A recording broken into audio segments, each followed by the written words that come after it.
Okay, so we're going to start off with thinking about this in a bigger picture scheme of things. Let's say we have an egg cell. We've got an egg and we've got a sperm. Okay. Should we draw what you're drawing? Yes. I would draw what I'm drawing, okay? So we've got an egg and a sperm. Eggs and sperm are haploid, which we represent as N, and haploid means half. Some of you may remember this from middle school, but haploid is represented as either a lowercase n or a capital N. I always use lowercase n. You might see it in some other circumstance or book or like a standardized test is capital N. It can be represented either way, and I've seen it both on all of those things. So I just wanted to give you that as a heads up. Okay, so at fertilization, those two cells come together and they produce a zygote. And that zygote has two N, or we would say it's diploid.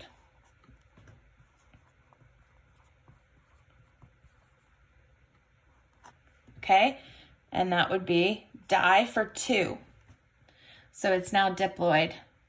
Okay. In humans, we have an N, which is our chromosome number of 23. So the haploid egg cells would be N equals 23 in each of those. Okay? When fertilization happens and it comes together, we now have how many chromosomes? 46. Yeah, very good. We have 46. 46 in each of our body cells. Those cells will then go on to do mitosis, cell division, and every cell except for the eggs or the sperm that we make will have 46 chromosomes. They get one copy from the maternal contribution and one from the paternal contribution. We write the symbols for that like this. So this is maternal and this is paternal. Okay, so those are the symbols that we use for representing maternal and paternal. Okay, are there questions about this?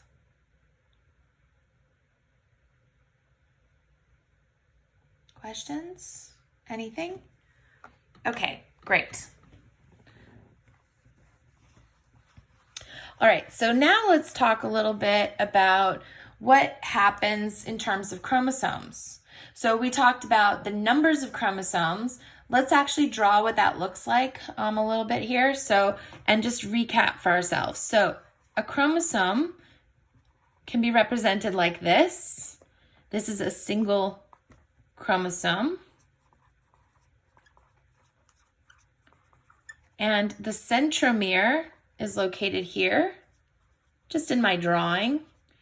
The centromere contains proteins that bind to the spindle fibers during mitosis and are responsible for helping to pull the chromosomes or chromatids apart during anaphase. So that's a really important set of proteins that are sort of located there on the chromosome.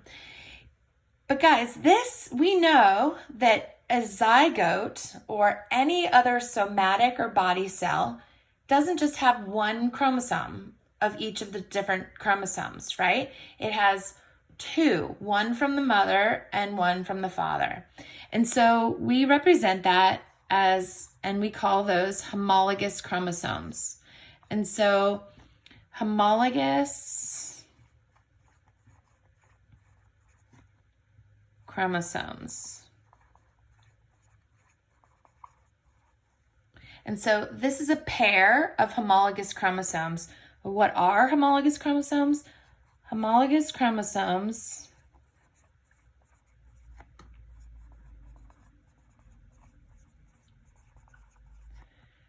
carry the same genes.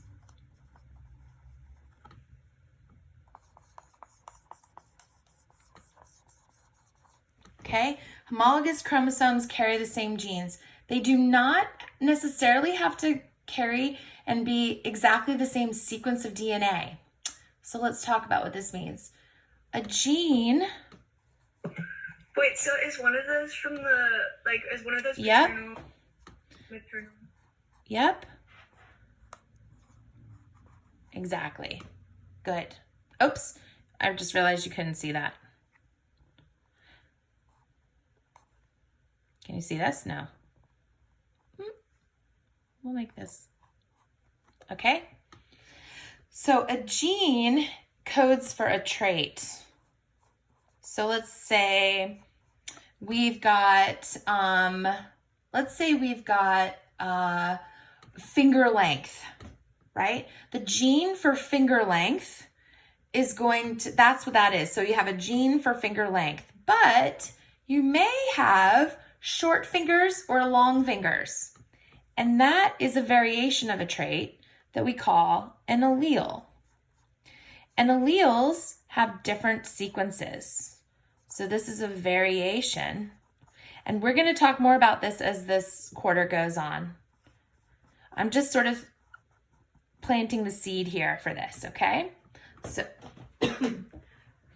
I just want the idea that a homologous chromosome carries the same gene, but the sequence doesn't necessarily have to be identical, okay? It just means that they carry the same trait. Okay, are there questions about that? What do you mean by like variation?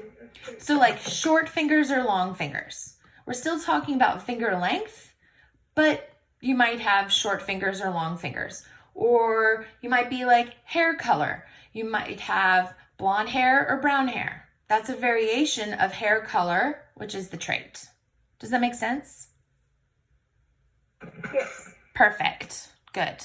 Okay.